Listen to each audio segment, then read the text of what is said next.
antara ruh dengan wahyu atau wahyu dengan ruh, itu juga mewahyukan di sini bukan wahyu seperti dari Allah ke Rasul, tapi menggunakan kata-kata wa auha. Allah mewahyukan kepada anak roh. Jadi itu sifat insting, tabiat. Jadi Allah memberikan insting atau tabiat.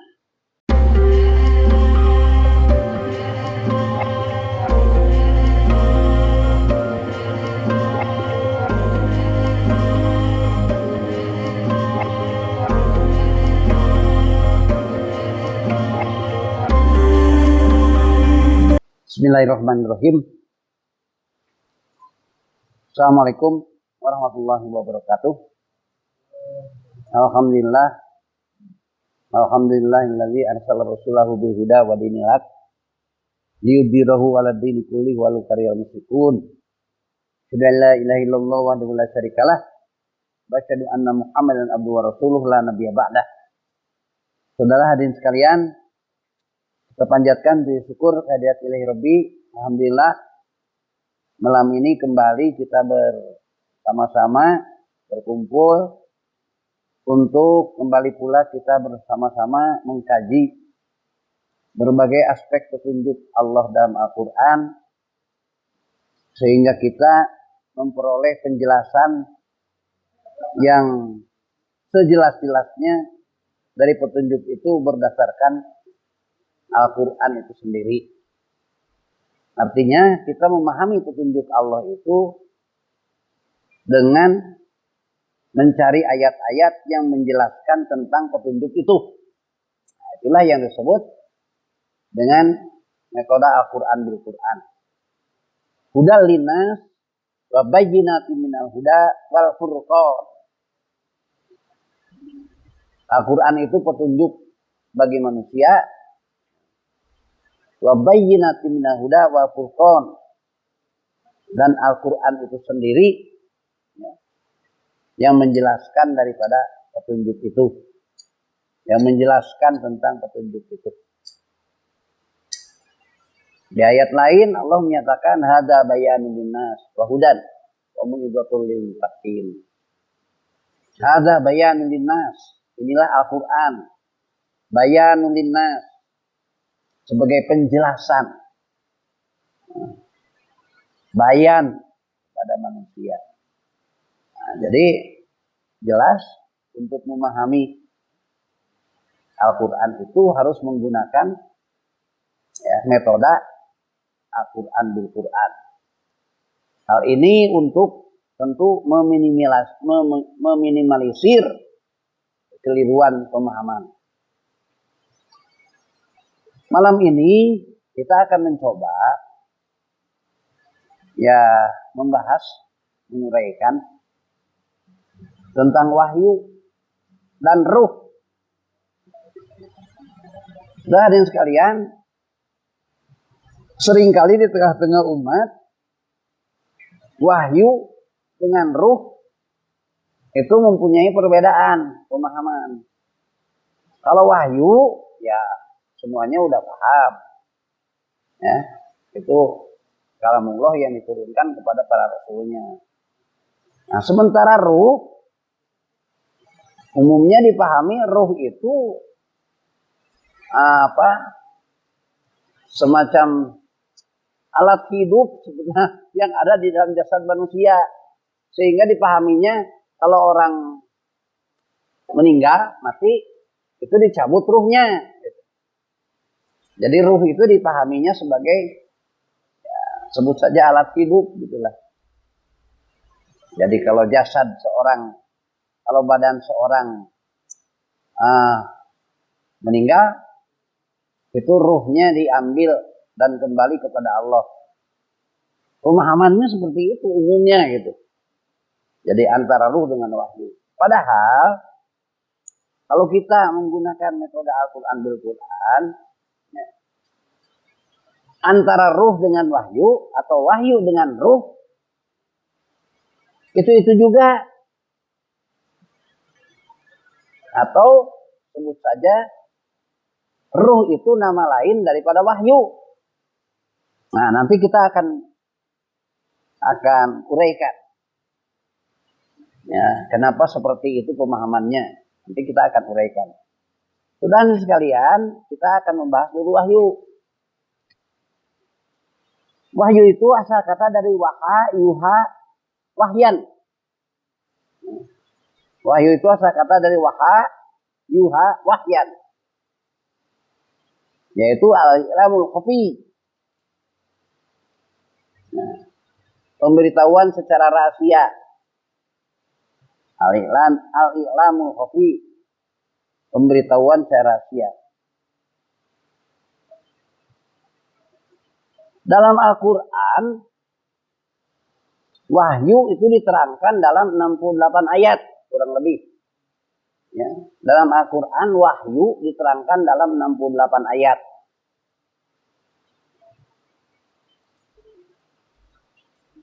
Menurut bahasa, wahyu ada 5 pengertian. Menurut bahasa. 1, wahyu berarti isyarat.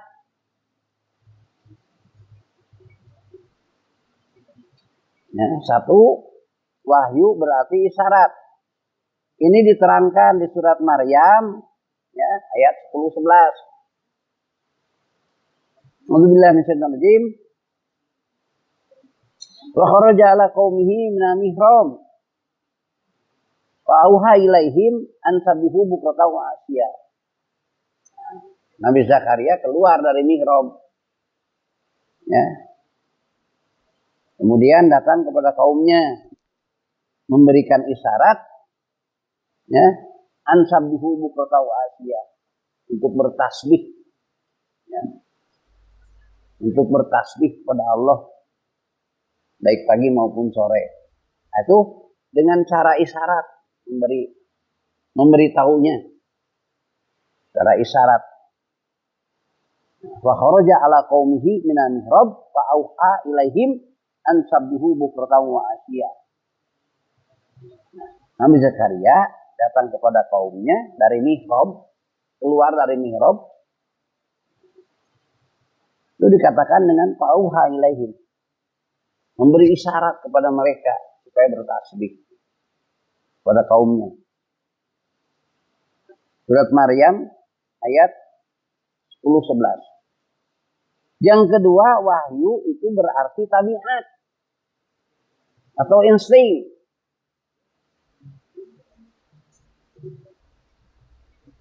Wahyu berarti tabiat atau insting.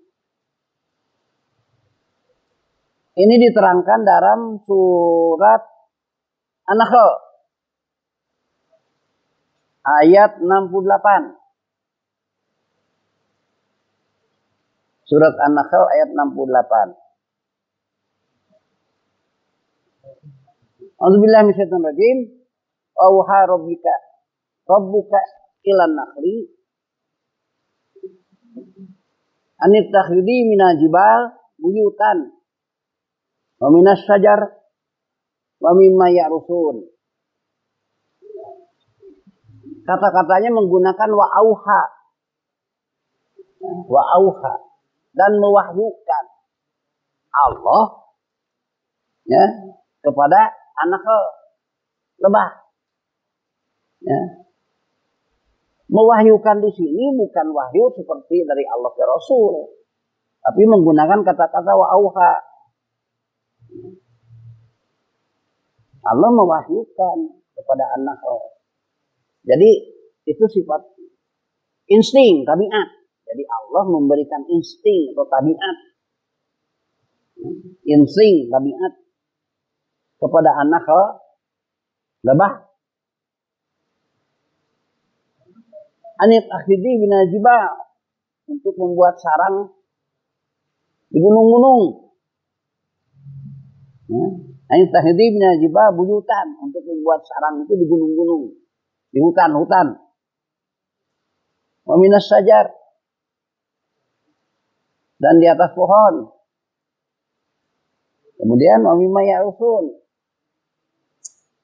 dan pada sarang-sarang yang dibuat oleh manusia. Makanya kalau lebah itu kan bersarangnya di gunung-gunung, di pohon-pohon, bahkan ada juga yang di tebing gunung, kan gunung ada tebingnya, situ sering dipakai sarang lebah. Kemudian waminas syajar, di atas pohon. Banyak kan itu sarang-sarang lebah itu di dahan-dahan pohon-pohon besar biasanya. Wamimma ya'rufun, atau di sarang-sarang yang dibuat oleh manusia. Nah, bahasanya kepada lebah itu wa'auha. Bahasanya Allah menggunakan bahasa dalam Quran wa'auha kepada mereka lebah. Jadi Allah memberikan insting, ya, tabiat pada lebah membuat sarang, ya, membuat sarang di gunung-gunung, di atas pohon, atau di tempat-tempat yang memang dibuat oleh manusia. Nah, kita lihat sekarang lebah itu tidak jauh dari situ, ya, di hutan-hutan, di pohon, gunung-gunung, di tebing-tebing, atau di tempat yang memang dibuat oleh manusia. Nah, istilah dalam Al-Quran kepada lebah dengan menggunakan istilah wa'auha, mewahyukan. Tapi pengertiannya berarti insting atau tabiat. Yang ketiga, wahyu berarti ilham kepada manusia. Tapi menggunakan juga kata-kata wahyu. Tapi pengertiannya itu ilham kepada manusia. Ini bisa dilihat pada surat Al-Qasas ayat 7. Surat Al-Qasas ayat 7. Surat 28. A'udzubillahi minasyaitonir rajim. Wa auhayna, itu menggunakan kata-kata wahyu. Wa auhayna ila ummi Musa an ardi'ihi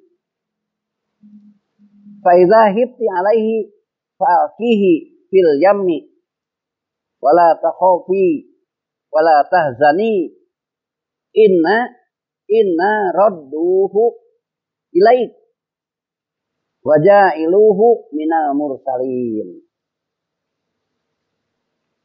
Nah, ini juga menggunakan kata-kata wahyu. Jadi kepada binatang tadi lebah menggunakan kata-kata wahyu.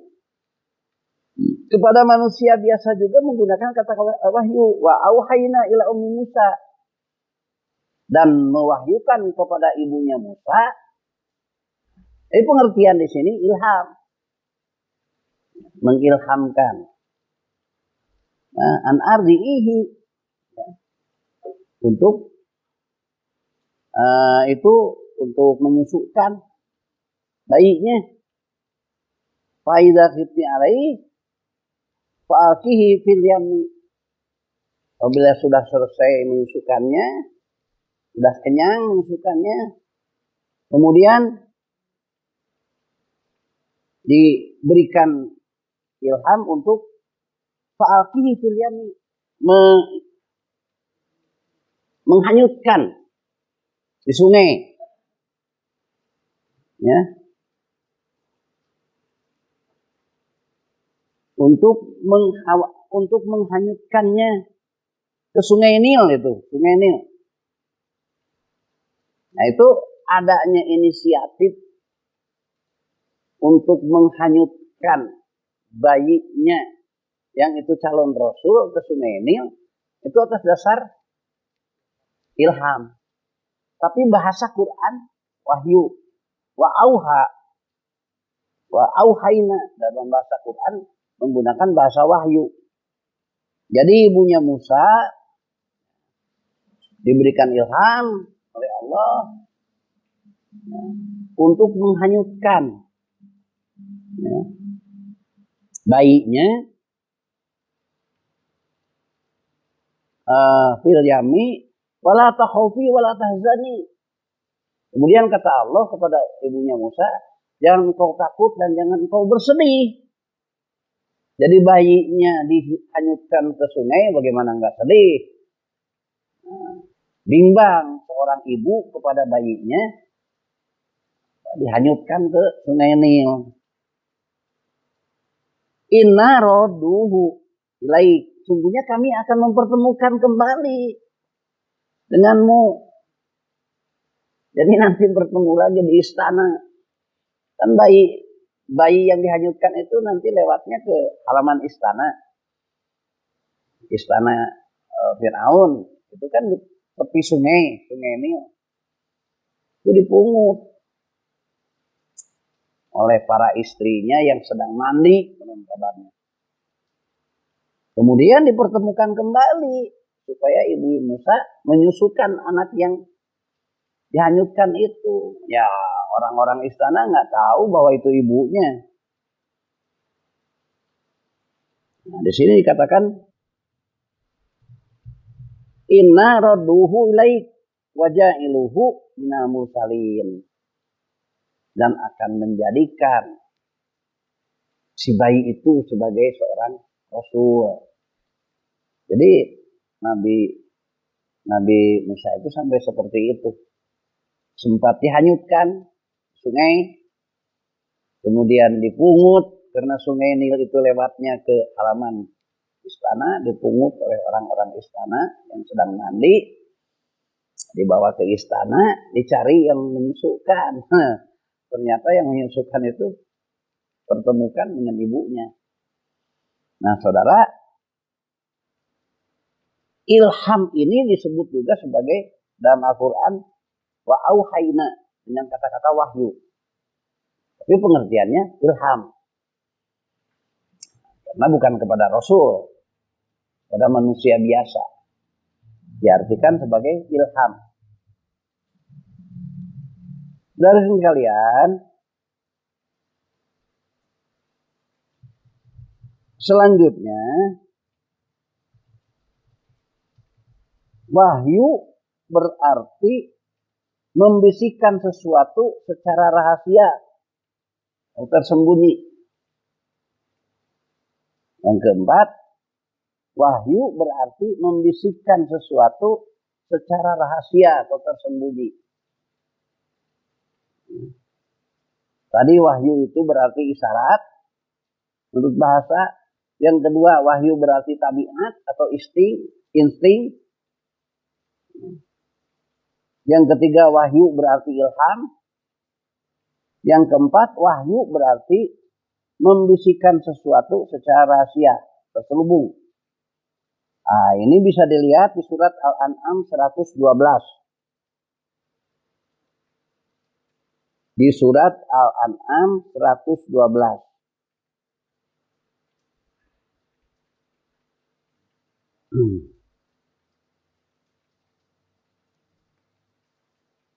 A'udzubillahi minasyaitonir rajim. Wa kadzalika ja'alna likulli nabiyyin aduwwis sayatina wal ins. Aduwwis sayatina ins wal jin. Yuhi ba'duhum ila ba'din zuhrufal qaul ghurura.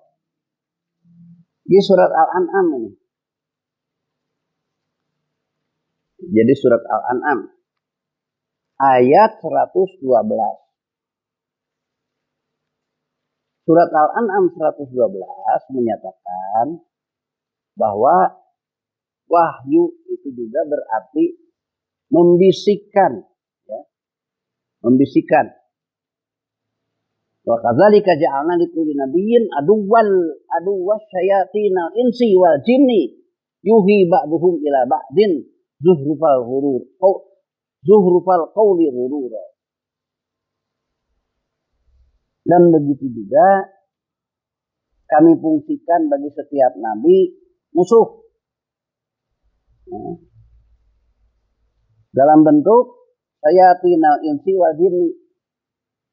Jadi setiap para nabi ada musuhnya yang berbentuk setan manusia dan setan jin. Jadi wakadzalika ja'alna, kami jadikan, kami fungsikan bagi setiap nabi aduwas syayatin, musuh dalam bentuk setan, syayatina insi wa jinni, setan manusia dan jin. Yuhi, nah ini yuhi ba'duhum ila ba'din zuhrufal qaul ghurura, yang mereka saling membisikkan satu sama lain zuhrufal qaulal ghurura, ucapan-ucapan yang indah yang sifatnya tipu daya, ucapan-ucapan yang bagus tapi tipu daya. Ini dengan menggunakan kata-kata yuhi ba'duhum ila ba'din. Jadi antara setan manusia dan setan jin itu saling membisikkan sesuatu secara rahasia dalam bentuk ucapan-ucapan yang indah tapi menjebak. Baik tapi menjebak. Dalam terjemah begini nih. Dan demikianlah untuk setiap nabi kami menjadikan musuh yang terdiri dari setan-setan manusia dan jin. Sebagian mereka membisikkan kepada sebagian yang lain perkataan yang indah sebagai tipuan. Jadi membisikkan itu dikatakan sebagai dengan istilah wahyu. Jadi kalau seseorang membisikkan sesuatu itu disebut juga sebagai wahyu, membisikkan secara rahasia, disebut sebagai wahyu.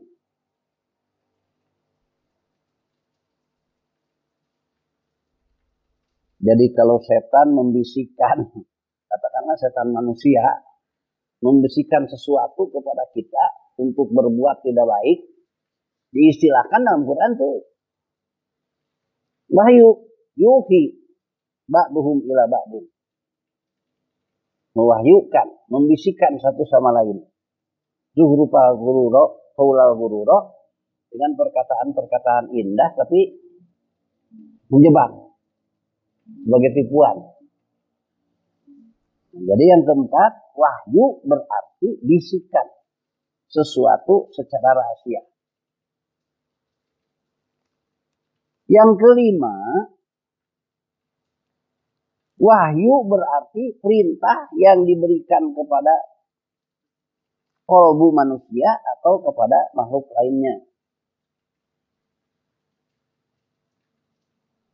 Jadi yang kelima, wahyu berarti perintah yang dibisikkan kepada kolbu manusia, jadi langsung kepada kolbu manusia atau kepada makhluk lainnya. Nah, ini diterangkan surat Al-Maidah ayat 111. Surat Al-Maidah ayat 111. A'udzubillahi minasyaitonir rajim. Wa id auhaitu ilal hawariyina an aminu bi wa bi rasuli qalu amanna washhad bi annana muslimun. 111.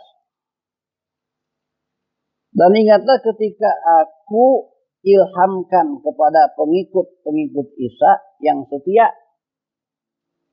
berimanlah kamu kepadaku dan kepada Rasulku. Mereka menjawab, kami telah beriman. Dan saksikanlah, wahai Rasul, bahwa kami adalah orang-orang yang berserah diri. Nah, pengertian wahyu di sini berarti perintah dari Allah kepada yang dimasukkan kepada kolbu. Kolbu itu otak, inti otak. Kolbu manusia. Oh, bisa saja kepada makhluk lainnya. Yang dicontohkan sewaktu Allah menyampaikan Perintah kepada kaum Hawarijin, pengikut Nabi Isa. Pengikut Nabi Isa yang setia, an aminu bi, untuk beriman kepadaku, wa bi rasuli, dan kepada rasulku. Qalu amanna washhad bi annana muslimun.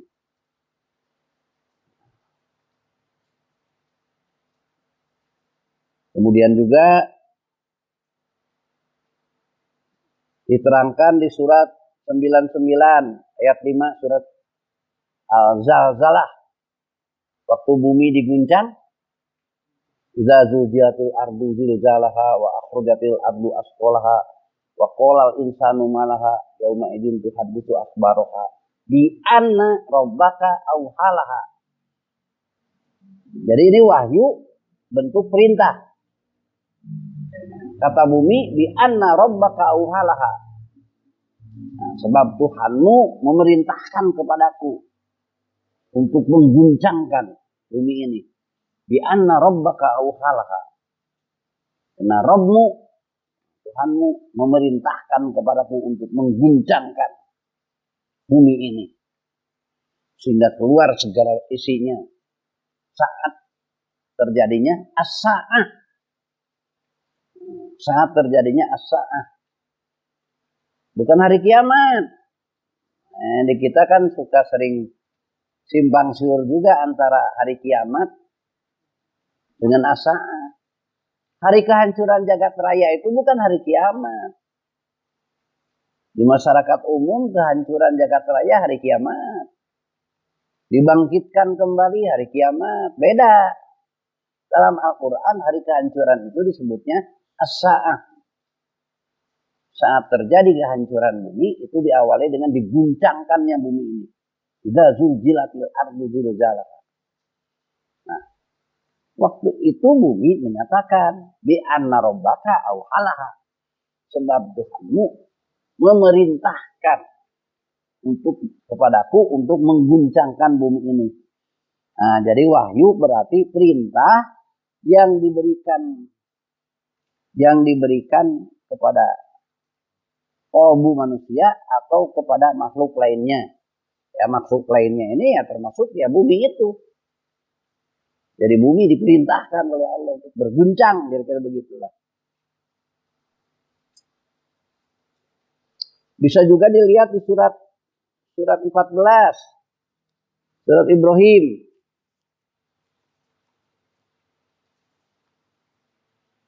Surat 14 bisa dilihat juga. Surat Ibrahim ayat 13. Surat 14 ayat 13. Bisa dilihat. A'udzubillahi minasyaitonir rajim. Wa qala alladziina kafaru li rusulihim lanukhrijannakum min ardina aw la ta'udunna fi millatina. Fa auha, nah ini menggunakan kata-kata fa auha ilaihim rabbuhum an nuhlikanna adh-dhalimin. Nah, menggunakan kata-kata fa auha.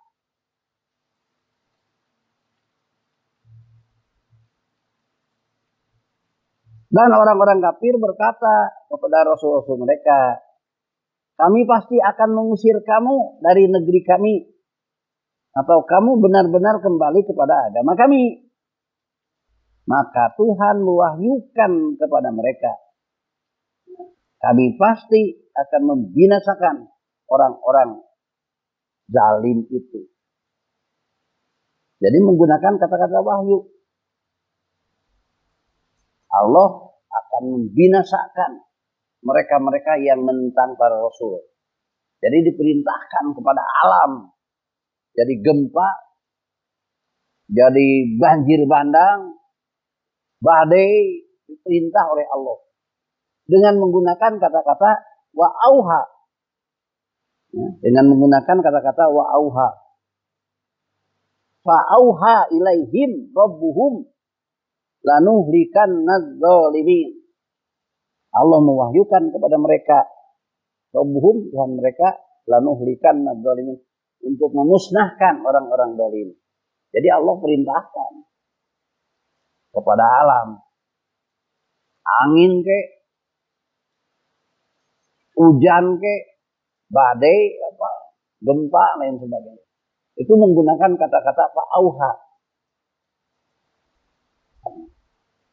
Jadi wahyu juga pada ayat yang kelima berarti perintah yang dibisikkan kepada qalbu manusia atau kepada makhluk lainnya. Itu diterangkan di surat Al-Maidah ayat 111, Al-Zalzalah ayat 5, Ibrahim ayat 13. Ya. Udah kan 5? Ya diulang lagi. Ya diulang lagi. Menurut bahasa wahyu